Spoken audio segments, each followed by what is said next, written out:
Hermanos y hermanas en Cristo, nos reunimos hoy en el canal para reflexionar sobre el significado teológico de la muerte de nuestro Señor Jesucristo. Pero antes no olvides suscribirte a nuestro canal de YouTube. Si no lo haces, puede que hoy no tengas la bendición de Dios. Únete y mantén la fe viva cada día.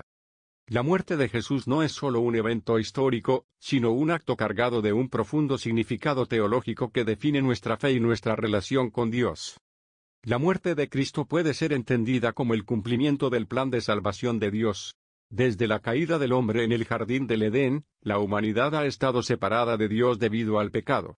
El apóstol Pablo nos dice en Romanos 5:12, por tanto, como el pecado entró en el mundo por un hombre, y por el pecado la muerte, así la muerte pasó a todos los hombres, por cuanto todos pecaron. Este pecado original creó una barrera entre nosotros, y Dios que solo podía ser superada mediante un sacrificio perfecto. Jesús, el Hijo de Dios, vino al mundo encarnado, nacido de una virgen, para servir como ese sacrificio perfecto. Él vivió una vida sin pecado, cumpliendo todas las demandas de la ley mosaica. Como está escrito en 1 Pedro 2:22, el cual no hizo pecado, ni se halló engaño en su boca. En su vida y en su enseñanza, Cristo reveló el amor y la misericordia de Dios, y nos mostró el camino hacia la redención. Pero su misión no terminó con sus enseñanzas ni con sus milagros. La culminación de su ministerio en la tierra fue su sacrificio en la cruz. En Mateo 20:28, Jesús dice, como el Hijo del Hombre no vino para ser servido, sino para servir y para dar su vida en rescate por muchos. La muerte de Jesús fue el acto supremo de servicio y entrega, un rescate pagado para liberar a la humanidad del yugo del pecado y la muerte. Este sacrificio, hermanos y hermanas, se valida en la imagen del siervo sufriente descrito por el profeta Isaías, donde en Isaías 53:2.5 leemos, mas él fue herido por nuestras transgresiones, molido por nuestras iniquidades, el castigo de nuestra paz fue sobre él, y por su llaga fuimos nosotros curados. La muerte de Jesús es vista como una expiación vicaria, es decir, él tomó sobre sí mismo el castigo que nosotros merecíamos. Su sangre derramada en la cruz es el nuevo pacto entre Dios y la humanidad, una alianza que nos ofrece perdón y reconciliación. Esta obra expiatoria es también la manifestación más clara de la justicia y del amor de Dios. Dios es justo y no puede dejar el pecado sin castigo, pero es también amor, y en su amor decidió tomar sobre sí mismo la pena del pecado. En Romanos 3:2.25-26, Pablo explica esto diciendo, a quien Dios puso como propiciación por medio de la fe en su sangre, para manifestar su justicia. Para que Él sea el justo, y el que justifica al que es de la fe de Jesús. En la cruz, la justicia y el amor de Dios se encuentran y se armonizan de manera perfecta. Además, la muerte de Jesús tiene un profundo significado en el contexto de la redención y la liberación del poder del pecado. En Colosenses 2:14-15, Pablo nos dice, anulando el acta de los decretos que había contra nosotros, que nos era contraria, quitándola de en medio y clavándola en la cruz. Despojando a los principados y a las potestades, los exhibió públicamente, triunfando sobre ellos en la cruz. La muerte de Jesús no solo cancela nuestra deuda, sino que también despoja a las fuerzas del mal de su poder, liberándonos de su dominio. Asimismo, la cruz es un símbolo de la reconciliación entre Dios y la humanidad. En 2 Corintios 5:2.18-19 leemos, y todo esto proviene de Dios, quien nos reconcilió consigo mismo por Cristo, y nos dio el ministerio de la reconciliación, que Dios estaba en Cristo reconciliando consigo al mundo, no tomándoles en cuenta a los hombres sus pecados, y nos encargó a nosotros la palabra de la reconciliación. Por medio de la cruz, somos llevados a una nueva relación con Dios, una relación de hijos e hijas adoptivos, coherederos con Cristo. Finalmente, no podemos olvidar que la muerte de Jesús es también una invitación a la doctrina de la imitatio Christi, la imitación de Cristo. Jesús nos llama a tomar nuestra propia cruz y seguirlo. Mateo 16:24. Su sacrificio es tanto un acto redentor como un modelo a seguir, llamándonos a vivir vidas de entrega, servicio y amor sacrificial hacia los demás. Así pues, al meditar en la muerte de Jesús, recordemos que no estamos simplemente contemplando un evento histórico. Estamos entrando en el misterio del amor divino, en el acto más grande de salvación que el mundo haya conocido. Aceptemos este sacrificio con gratitud y vivamos de manera que honremos este inmenso don, llevando cada día nuestra cruz en la imitación de Cristo. Que el Espíritu Santo nos guíe en esta reflexión y nos fortalezca para vivir conforme a este llamado. Amén. Después de sufrir una condena injusta, Jesús, nuestro Señor y Salvador, fue crucificado en el Gólgota, también conocido como el lugar de la calavera. A medida que se acercaba el anochecer, y se aproximaba el día de descanso, el día del Sabbat, había una urgencia por sacar sus sagrados restos de la cruz y darle una sepultura digna. Según nos relatan los evangelios, un hombre piadoso y miembro del Sanedrín, llamado José de Arimatea, se acercó valientemente a Pilato para solicitar el cuerpo de Jesús. En Marcos las 15:43 se nos describe que este José esperaba el reino de Dios, y en Mateo 27:2.57 se le denomina como un hombre rico y discípulo de Jesús. Con el permiso concedido por Pilato, José descendió el cuerpo de Jesús desde la cruz, y aquí es donde empiezan a fluir detalles llenos de compasión y reverencia. En Juan 19:2.39-40, se menciona que Nicodemo, el que había visitado a Jesús de noche, vino también trayendo unas 100 libras de una mezcla de mirra y aloes. Así, José y Nicodemo, actuando con profundo respeto y devoción, envolvieron el cuerpo del Maestro en lienzos con las especias, según la costumbre judía de sepultar. La escena de la sepultura se desarrolla en un huerto cercano al lugar de la crucifixión. Según el Evangelio según Mateo, en el capítulo 27, versículos 59 y 60, José tomó el cuerpo, lo envolvió en una sábana limpia, y lo puso en su propio sepulcro nuevo, tallado en la roca. Rodó una gran piedra a la entrada del sepulcro y se fue. Aquí, la narrativa nos enfatiza el detalle de la piedra, un testimonio contundente de la solemnidad y esfuerzo dedicado a asegurar la entrada del sepulcro. La presencia y las acciones de las mujeres devotas que seguían a Jesús son igualmente dignas de nuestra consideración. En Mateo 27:2.61, se nos menciona que María Magdalena y la otra María estaban allí, sentadas frente al sepulcro.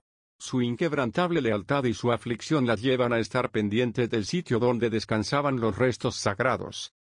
Para entender la plena profundidad de la sepultura, debemos referirnos también al Evangelio según Lucas 23:2.55-56, donde se nos dice que las mujeres que habían venido con Jesús desde Galilea siguieron a José y vieron el sepulcro, y cómo fue colocado el cuerpo de Jesús. Luego regresaron y prepararon especias aromáticas y ungüentos. No obstante, descansaron el día de reposo conforme al mandamiento. A continuación, consideremos un acontecimiento sumamente significativo narrado en Mateo 27:2.62-66. Los principales sacerdotes y fariseos se acercaron a Pilato al día siguiente, el cual era el día después de la preparación, y le dijeron: Señor, nos acordamos que aquel engañador dijo, viviendo aún, después de 3 días resucitaré.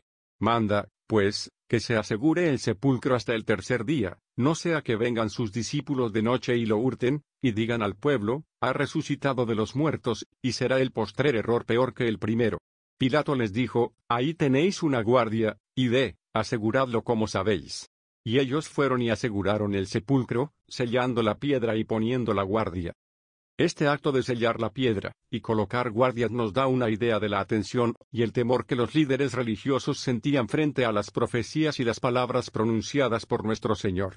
Y aquí reside una revelación poderosa, en su esfuerzo por prevenir lo inevitable, estos líderes sin saberlo, pusieron en marcha el escenario divino para la más grande resurrección. En contemplación de estos eventos, la sepultura de Jesús no fue solo un acto de compasión y devoción, sino también un preludio a la gloriosa resurrección que estaba por venir. La tumba sellada y vigilada se convertiría en el testigo mudo del triunfo sobre la muerte y el pecado. Que esta reflexión sobre la sepultura de nuestro Señor nos lleve a una mayor profundización de nuestra fe, y a una ferviente expectativa del día en que también nosotros seremos llamados a su presencia, conforme al plan divino. Hermanos y hermanas, el descenso de Jesús al Hades es uno de los misterios más profundos, y a menudo menos comprendidos de nuestra fe.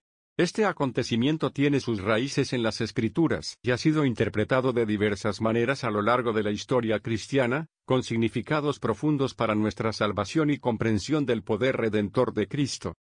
La narración comienza con el momento de la muerte de Jesús en la cruz. El Evangelio de Lucas nos dice, Padre, en tus manos encomiendo mi espíritu, Lucas 23:46. Este momento de entrega total es preludio de lo que ocurriría en las siguientes horas y días. La tradición cristiana, basada en textos como 1 Pedro 3:2.18-20, nos dice que al morir, Jesús descendió a los infiernos, también conocido como el Hades o el Seol. Esta creencia está encapsulada en el Credo de los Apóstoles, donde recitamos, descendió a los infiernos. ¿Qué significa este descenso? Algunos teólogos lo interpretan como el viaje de Cristo al reino de los muertos para proclamar su victoria sobre la muerte y el pecado, y para liberar a las almas justas que habían muerto antes de su venida. De hecho, en 1 Pedro 3:19, se nos dice que en el cual también fue y predicó a los espíritus encarcelados. Este acto es un testimonio de su misión redentora que se extiende más allá de la muerte, y su poder para salvar a todas las almas, incluso a las que estaban en prisión espiritual. San Pablo también nos ofrece una perspectiva importante en su carta a los Efesios. En Efesios 4:2.9-10, escribe, ¿qué quiere decir eso de que subió sino que también había descendido a las partes bajas de la tierra? El que descendió es el mismo que también ascendió por encima de todos los cielos, para llenarlo todo. Aquí, Pablo subraya que el descenso de Jesús fue parte del mismo movimiento de ascenso eterno, simbolizando la plenitud de la redención de Cristo. La pregunta que a menudo nos hacemos es, ¿por qué fue necesario que Jesús descendiera al Hades? La respuesta puede ser múltiple. Primero, subraya la completitud de la encarnación y la pasión de Cristo.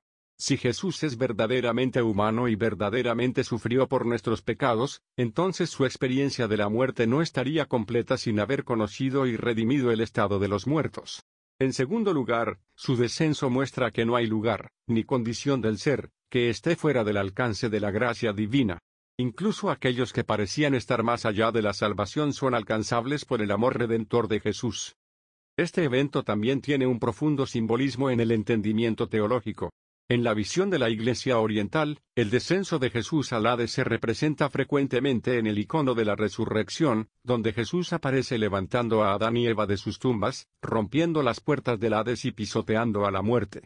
Es el triunfo de la vida sobre la muerte, de la luz sobre las tinieblas.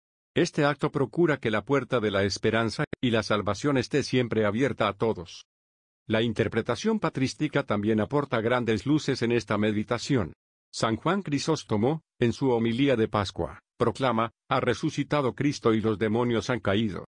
Ha resucitado Cristo y los ángeles se alegran. Ha resucitado Cristo y reina la vida. Ha resucitado Cristo y ya no hay ni un solo muerto en el sepulcro. Este poderoso testimonio nos recuerda que el descenso de Jesús no es un acto de derrota sino de victoria. Es la inauguración de un reino nuevo y eterno, una vida nueva que brota de las raíces del mismo Hades. Es también un recordatorio para nosotros hoy, en nuestras luchas y desafíos personales. Jesús, que descendió a las profundidades del Hades, también desciende a las profundidades de nuestra desesperación y nuestro pecado. Nos encuentra allí, en el mismo corazón de nuestras sombras, para llevarnos a la luz de su resurrección y su amor infinito. Así, hermanos y hermanas, reflexionemos hoy sobre el insondable misterio del descenso de Jesús al Hades. Permitamos que este misterio fortalezca nuestra fe, renovemos nuestra esperanza en la victoria de Cristo sobre todas las oscuridades de nuestra vida y el mundo. Que su luz que brilla en las tinieblas sea nuestra guía y nuestra salvación, ahora y siempre. Amén. Compone un texto extenso que analice las profecías del Antiguo Testamento que se refieren a los 3 días entre la muerte y resurrección de Jesús. Escríbelo de manera que parezca parte de un sermón continuo, sin introducciones ni conclusiones a los hermanos y hermanas. Amados, el misterio de la muerte y resurrección de nuestro Señor Jesucristo ha sido un evento que transformó toda la historia de la humanidad. Es en las horas más oscuras que el triunfo sobre la muerte se manifestó. Hoy, nos adentramos en la sabiduría de las Escrituras del Antiguo Testamento para descubrir las profecías que señalaron esos 3 días cruciales entre la muerte y resurrección de nuestro Salvador. El libro de Oseas, un profeta del siglo 8 a.C., nos ofrece una visión profética que algunos estudiosos creen que apunta a estos 3 días. Oseas 6:2.2 dice, nos dará vida después de 2 días, en el tercer día nos resucitará, y viviremos delante de él. Aquí, el lenguaje es cargado con promesas de resurrección y renovación. Aunque el contexto inmediato pueda dirigirse a la restauración de Israel, los primeros cristianos vieron en estas palabras una prefiguración de la resurrección de Jesús al tercer día. En la esperanza de Oseas, la comunidad cristiana encontró una promesa de nueva vida manifestada completamente en Cristo resucitado. Además, el relato de Jonás y el gran pez, un suceso que muchos recuerdan de su infancia, es profundamente significativo. En Jonás la 1 y 17, leemos, pero Jehová tenía preparado un gran pez que tragase a Jonás, y estuvo Jonás en el vientre del pez 3 días y 3 noches. Jesús mismo, en el Evangelio de Mateo las 12 y 40, se refiere a este evento cuando dice, porque como estuvo Jonás en el vientre del gran pez 3 días y 3 noches, así estará el Hijo del Hombre en el corazón de la tierra 3 días y 3 noches. Con estas palabras del Maestro, el paralelo entre la experiencia de Jonás y la muerte y resurrección de Cristo se vuelve ineludible. La estancia de Jonás en el vientre del pez no solo habría sido vista como una especie de muerte simbólica, sino también como un preámbulo a su liberación, con la cual se prefigura la victoria de Cristo sobre la tumba. En el Salmo las 16 y 10, el salmista proclama, «¿Por qué no dejarás mi alma en el Seol, ni permitirás que tu santo vea corrupción?» Pedro, en su sermón durante el Pentecostés en Hechos las 2 y 31, identifica este salmo como una profecía directa de la resurrección de Jesús, quien no vio la corrupción del sepulcro sino que fue levantado de entre los muertos, cumpliendo así la Escritura. Este salmo refleja la certeza de que Dios no abandonará a su siervo en la muerte, sino que lo traerá de vuelta a la vida. El profeta Isaías también se convierte en una voz que gritó a través de los siglos, anunciando la gloria venidera de la resurrección. En Isaías 53 2.9-10, leemos, «Y se dispuso con los impíos su sepultura, mas con los ricos fue en su muerte. Verá linaje, vivirá por largos días, y la voluntad de Jehová será en su mano prosperada». Aunque el Mesías sufriría y moriría, la promesa de ver su linaje y vivir por largos días, habla de una vida más allá de la muerte. Esta profecía encuentra su cumplimiento en la resurrección, donde Cristo, después de haber sufrido, resuena como el siervo victorioso que ha conquistado la muerte. También vale la pena mencionar que el Antiguo Testamento contiene diversas festividades y costumbres que prefiguran el mayor evento en la historia de la redención humana. La Pascua judía, un recordatorio de la liberación de Egipto, tiene significativos paralelos con la pasión y resurrección de Jesús. La cuenta de los días, el sacrificio del Cordero y la salvación del primogénito resuenan en el sacrificio de Cristo y su resurrección al tercer día. Amados, los 3 días en las tumbas no son una coincidencia. Son días profetizados, días esperados, días que cumplen la promesa del Antiguo Testamento. Así, en el tercer día, cuando la piedra fue removida y el sepulcro se halló vacío, no fue solo un momento de asombro, sino la confirmación de que las antiguas escrituras habían sido cumplidas, y que nuestro Señor había vencido la muerte. Por tanto, vivamos en la luz de esa victoria, sabiendo que la Escritura, en su totalidad, daba testimonio de estos gloriosos eventos desde tiempos antiguos. Amén. Amados hermanos y hermanas, nos congregamos hoy para reflexionar sobre aquel misterioso y sagrado intervalo de tiempo que media entre la muerte y la resurrección de nuestro Señor Jesucristo. 3 días cargados de misterio, de fe y de esperanza. Pues, ¿qué fue del Salvador en ese periodo tan crucial para nuestra redención? La tradición apostólica, enriquecida a lo largo de los siglos por la meditación y la revelación de los santos y los padres de la Iglesia, nos ofrece valiosos atisbos de lo que ocurrió. En el Evangelio de Mateo, capítulo 12, versículo 40, Jesús mismo nos ofrece una pista cuando dice, «Porque como estuvo Jonás en el vientre del gran pez 3 días y 3 noches, así estará el Hijo del Hombre en el corazón de la tierra 3 días y 3 noches». Aquí, nuestro Señor usa la analogía de Jonás, sugiriendo que durante esos días, su alma no permaneció inactiva, sino que descendió a las profundidades. Los escritos del apóstol Pedro son particularmente elocuentes en este sentido. En su primera epístola, capítulo 3, versículos 18 al 20, nos dice, «Porque también Cristo padeció una vez por los pecados, el justo por los injustos, para llevarnos a Dios, siendo a la verdad muerto en la carne, pero vivificado en espíritu, en el cual también fue y predicó a los espíritus encarcelados, los que en otro tiempo desobedecieron, cuando una vez esperaba la paciencia de Dios en los días de Noé». Aquí, Pedro nos habla de la predicación a los espíritus encarcelados. ¿Quiénes son estos espíritus? Entendemos que son las almas de aquellos que vivieron antes del tiempo de Cristo, esperando en un estado de prisión espiritual, en un lugar que la tradición llama el seno de Abraham o Hades. En este descender, hermanos, no vemos a un Cristo pasivo, sino activo. Un Salvador que continúa su obra redentora más allá de lo visible.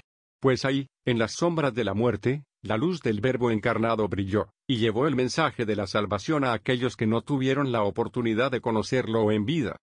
El apóstol Pablo también nos brinda luz sobre este misterio. En su carta a los Efesios, capítulo 4, versículos 8 al 10, se refiere al descenso de Cristo a las profundidades de la tierra, diciendo, por lo cual dice, subiendo a lo alto, llevó cautiva la cautividad, y dio dones a los hombres. Y eso de que subió, ¿qué es? Sino que también había descendido primero a las partes más bajas de la tierra. El que descendió, es el mismo que también subió por encima de todos los cielos para llenarlo todo. Aquí se habla de Cristo como el que llevó cautiva la cautividad, liberando así a las almas justas que aguardaban su redención. En esta luz, comprendemos que esos 3 días poseen un sentido profundamente redentor. No fueron simplemente días de inactividad o de espera, sino de una misión cumplida en otro ámbito de la existencia. Al igual que Jonás emergió del pez, Jesús emergió del sepulcro, triunfante y glorioso, llevando consigo las llaves de la muerte y el Hades. De esta forma, cada aspecto de la vida y obra de Jesús se entrelaza en un tapiz divino. Desde su nacimiento en humildad, su ministerio de amor y milagros, su pasión y muerte, y estos 3 días transfiguradores, hasta su gloriosa resurrección y ascensión. Todo apunta a la inagotable misericordia y el poder redentor de Dios. Queridos hermanos y hermanas, al meditar sobre estos sagrados días, seamos fortalecidos en nuestra fe, confiando en que, así como Cristo descendió y proclamó liberación en las profundidades, también nosotros, en nuestras más oscuras horas, somos alcanzados por su gracia y rescatados por su amor resurrector. Que este misterio nos inspire a vivir con esperanza, y a llevar este mensaje de salvación al mundo. Amados hermanos y hermanas en Cristo, hoy nos congregamos para meditar en la profundidad del sacrificio de nuestro Señor Jesucristo, quien por amor a la humanidad descendió al Hades. Este descenso no es un evento aislado en las Escrituras, sino que podemos encontrar paralelos y simbolismos en la experiencia de otras figuras bíblicas que también descendieron. En esta reflexión, queremos comparar el descenso de Jesús con el de figuras como Jonás, José y el propio David, para entender mejor el propósito y la magnitud de este acto divino. En el libro de Mateo las 12:40, Jesús hace una referencia directa a Jonás, porque como Jonás estuvo 3 días, y 3 noches en el vientre del gran pez, así estará el Hijo del Hombre 3 días, y 3 noches en el corazón de la tierra. Aquí, Jonás nos ofrece una figura prefigurativa del descenso de Cristo. Jonás, apartado de Dios y arrojado al mar, se encuentra en un estado de muerte aparente dentro del vientre del pez. Sin embargo, este descenso no es solo físico, sino también espiritual, pues Jonás clama desde el seno del Seol, Jonás 2:2, un lugar de separación de Dios. Al igual que Jonás, Jesús también desciende, no solo en un sentido físico, falleciendo en la cruz, sino también entrando en el mismo dominio de la muerte. Pero al igual que Jonás, quien fue liberado al 3er día, Jesús resucita victorioso, manifestando así el poder y la soberanía de Dios sobre la muerte. Otra figura significativa que podemos examinar es José, el hijo de Jacob. En Génesis 37, José es vendido por sus propios hermanos y desciende al calabozo de los opresores, un verdadero descenso a una situación de opresión y desesperanza. En Génesis 39 2:20, se nos dice que lo tomó su amo y lo puso en la cárcel, en el lugar donde estaban los presos del rey, y allí quedó. Este descenso de José no termina en desesperación, sino que Dios está con él, incluso en la oscura prisión, y lo eleva para interpretar sueños, y ser elevado finalmente al 2º lugar en el reino de Egipto. En este caso, José es una figura de Cristo, quien también es traicionado por aquellos a quienes vino a salvar, desciende a las profundidades de la desgracia y muerte, pero resurge con poder y gloria para salvar a muchos. El rey David, otra figura emblemática de las Escrituras, también experimenta un descenso. En el Salmo 88, que se atribuye a David, encontramos un lamento desgarrador: has puesto mis amados y mis amigos lejos de mí, mis conocidos están en tinieblas. Salmo 88 2:18. Aunque no se trata de un descenso literal al Hades, David describe una experiencia de completa alienación y sufrimiento, una metáfora de estar en el abismo espiritual. A lo largo de sus salmos, David clama en múltiples ocasiones desde las profundidades del dolor y el sufrimiento, y en muchas ocasiones Dios rescata a David del Seol, permitiéndonos ver una anticipación del sufrimiento y el rescate que Jesús mismo experimentaría. El descenso de Jesús al Hades, como lo declara el credo de los apóstoles, es un evento cargado de sentido y propósito profundo. No es solo un acto de sufrimiento, sino uno de victoria, en el que nuestro Señor derrota el poder de la muerte y del Hades. En Apocalipsis 1:18, Jesús proclama: Yo soy el que vive, estuve muerto, pero ahora vivo por los siglos de los siglos, y tengo las llaves de la muerte y del Hades. Estas palabras nos aseguran que en su descenso, Jesús tomó control absoluto sobre la muerte y sus dominios, asegurándonos la promesa de vida eterna, y la liberación de las garras del pecado para todos aquellos que creen en Él. Reflexionemos en la maravillosa imagen de nuestro Salvador que, en su descenso, no solo compartió en nuestra humanidad y sufrimiento, sino que también nos dio la victoria sobre la muerte. Así como Jonás fue un símbolo de la resurrección, José un reflejo del sufrimiento injusto y la redención gloriosa, y David una imagen del clamor, y el rescate de Dios desde lo profundo, Jesús culmina y perfecciona estos descensos con su propio sacrificio y triunfo. Que en cada descenso de nuestras vidas podamos recordar que tenemos un Dios que ha descendido más allá de nuestras profundidades para levantarnos con Él en la gloria eterna. Amén. Queridos hermanos y hermanas, hemos venido hoy a meditar y reflexionar sobre los 3 días cruciales y misteriosos que transcurrieron entre la muerte y la gloriosa resurrección de nuestro Señor Jesucristo. Un lapso de tiempo que, aunque breve en duración, está cargado de un profundo significado espiritual y de revelaciones celestiales que han sido vislumbradas por varios santos y figuras devotas de la fe cristiana a lo largo de los siglos. Estos días oscuros, donde la tierra se sintió abandonada por su Creador, han sido objeto de visiones y revelaciones privadas que nos ayudan a entender el misterio de la redención y el triunfo de la vida sobre la muerte. La Sagrada Escritura, aunque concisa en sus descripciones, nos da pistas que han sido ampliadas y clarificadas por estas visiones que buscamos entender hoy. Empezamos con las visiones de Santa Brígida de Suecia, quien recibió numerosas revelaciones sobre la vida y pasión de Cristo. En sus visiones, Santa Brígida describe cómo el alma de Jesús, después de su muerte en la cruz, descendió al limbo, un lugar donde las almas de los justos aguardaban la venida del Salvador. Tal lugar, a veces referido como el seno de Abraham, es mencionado en Lucas 16:22, y es en este momento de redención que Jesús trae la esperanza y anuncia la liberación a aquellos que habían vivido en la fe y esperaban la promesa de la salvación. Santa Brígida ve cómo estas almas son iluminadas por la presencia del Redentor, quienes, al fin, son liberadas de las sombras y llevadas a la luz eterna.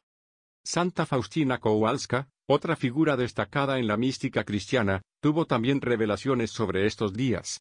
En su diario, Santa Faustina describe cómo Jesús le mostró la inmensidad de su misericordia y el sufrimiento de su alma durante su descenso al infierno. En un acto de amor y obediencia a la voluntad del Padre, Cristo se enfrenta a las fuerzas del mal, y proclama su victoria sobre el pecado y la muerte. Este es un momento de lucha espiritual, donde el sacrificio de Cristo resuena en el reino de los espíritus, derrumbando las barreras del pecado que mantenían cautivas a las almas. Otra piadosa alma con revelaciones sobre estos 3 días es la beata Ana Catalina Emmerich, cuya vida fue un constante testimonio de la presencia divina. En sus visiones, ella percibe cómo el cuerpo de Jesús reposa en la tumba, pero su espíritu está activamente trabajando, cumpliendo la promesa de redención.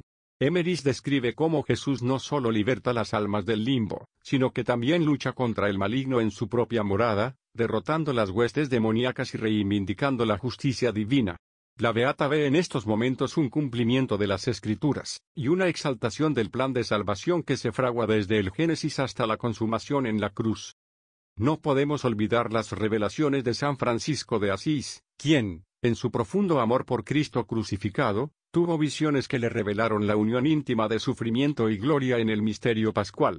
Francisco, cuyas llagas testimonian su compenetración con el sufrimiento de Jesús, nos ofrece una mirada hacia el sacrificio redentor como un acto de amor supremo, donde la oscuridad de estos 3 días se conecta con la luz que irrumpirá en la mañana de Pascua.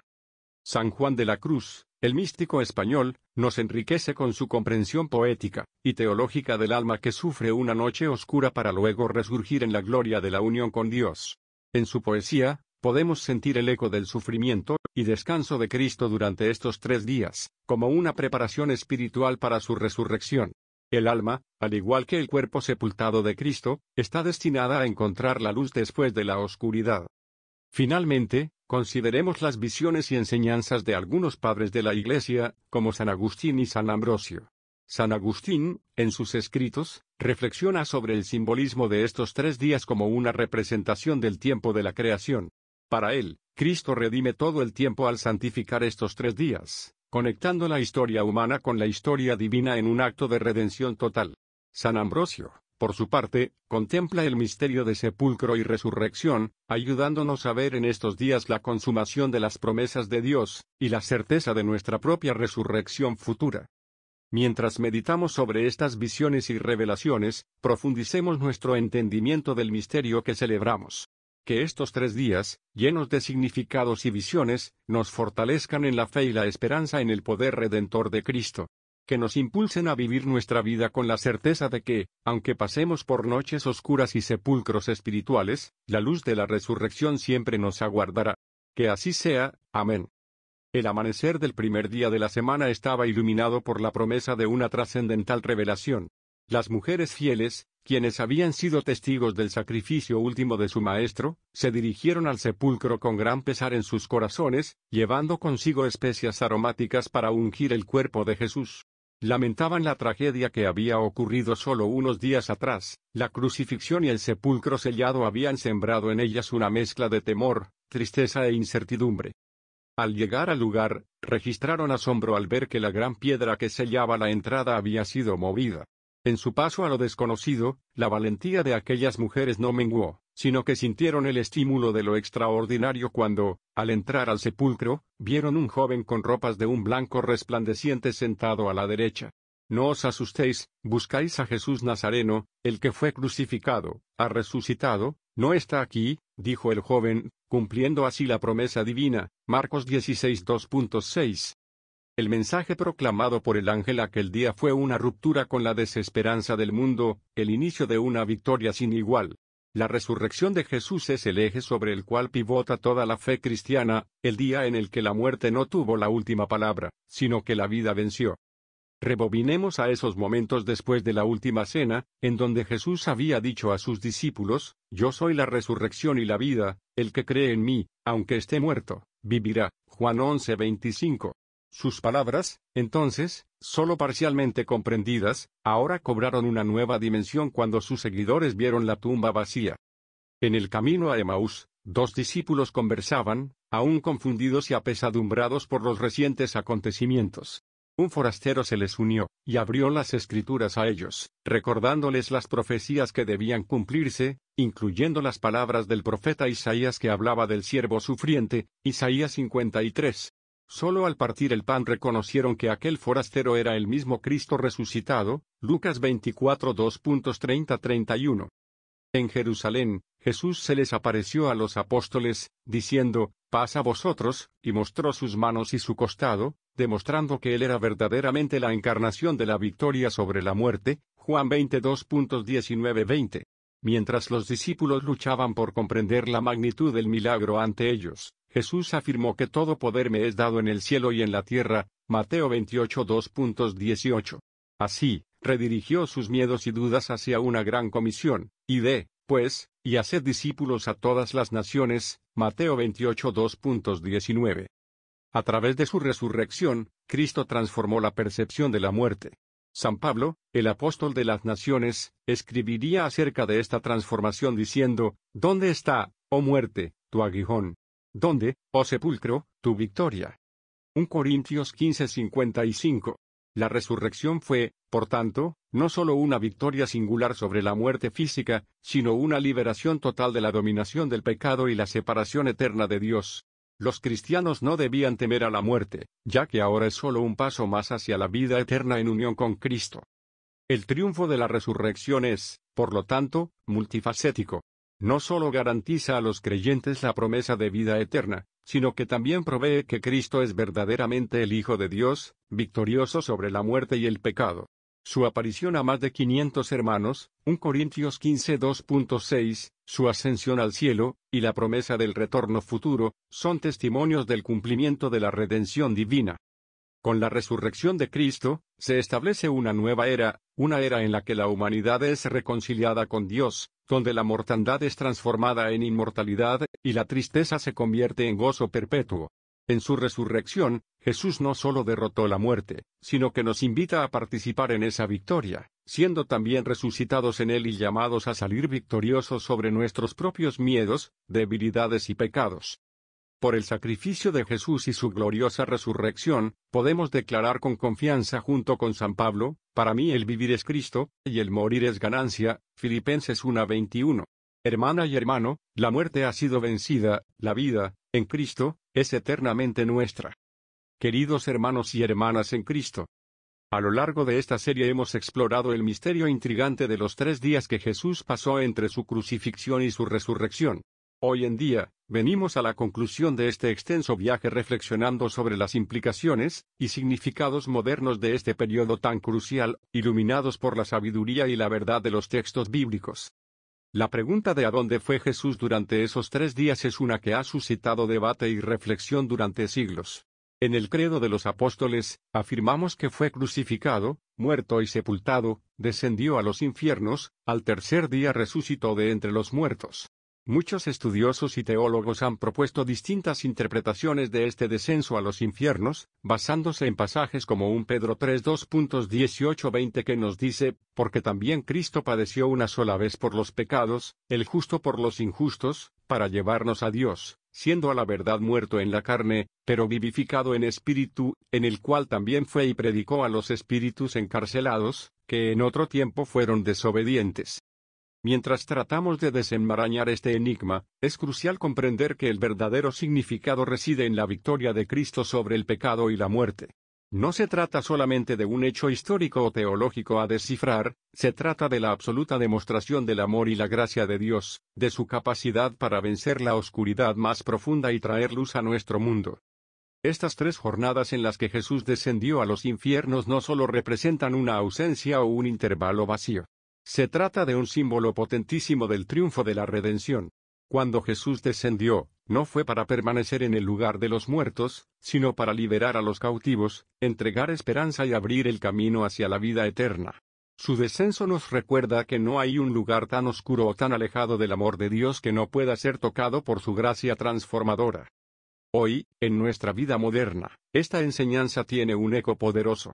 En un mundo enfrentado a desastres, pobreza, guerras y una miríada de desafíos personales y universales, el descenso de Jesús nos llama a no temer la oscuridad. Nos enseña que en los momentos más oscuros de nuestra existencia, Dios está obrando para traer luz, redención y liberación. Tal como expresa el Salmo 139 2.78, ¿a dónde me iré de tu espíritu? ¿Y a dónde huiré de tu presencia? Si subiere a los cielos, allí estás tú, y si en el Seol hiciere mi estrado, he aquí, allí tú estás. Es una certeza divina de que Dios está con nosotros, incluso en nuestra más completa desesperación. Además de esta promesa universal, estos 3 días también nos señalan hacia nuestra responsabilidad personal y comunitaria. Si Jesús, en su más grande acto de amor y sacrificio, descendió para predicar a los espíritus encarcelados, ofreciendo una promesa de redención incluso en los rincones más oscuros, nosotros, como sus seguidores, somos llamados a llevar su luz y amor a cada rincón de la tierra. Este periodo nos llama a la acción misionera, mandándonos a ser agentes de esperanza y redención en nuestras comunidades y en el mundo entero. Finalmente, mientras cerramos este capítulo, recordemos que la resurrección de Jesús es la culminación de esta jornada de 3 días. Como nos dice 1 Corintios 15 2.55-57, ¿dónde está, oh muerte, tu aguijón? ¿Dónde, oh sepulcro, tu victoria? Ya que el aguijón de la muerte es el pecado, y el poder del pecado, la ley. Mas gracias sean dadas a Dios, que nos da la victoria por nuestro Señor Jesucristo. La resurrección no solo reafirma la victoria sobre la muerte y el pecado, sino que también renueva nuestra esperanza y fortaleza, dándonos una razón para vivir como personas resucitadas, con el poder de Cristo en nuestras vidas. Hermanos y hermanas, el período de los 3 días entre la muerte y resurrección de Jesús no es un espacio vacío, sino un tiempo saturado de significado, promesa y esperanza. Nos llama a reflexionar sobre nuestra propia vida, nuestro papel en el mundo y nuestra relación con Dios. Que este mensaje resuene en nuestros corazones, fortaleciendo nuestra fe y guiándonos en nuestro caminar diario como discípulos de Cristo. Confiemos y regocijémonos en la promesa de que, incluso en lo más profundo de la oscuridad, la luz de Cristo brilla victoriosa. Amén.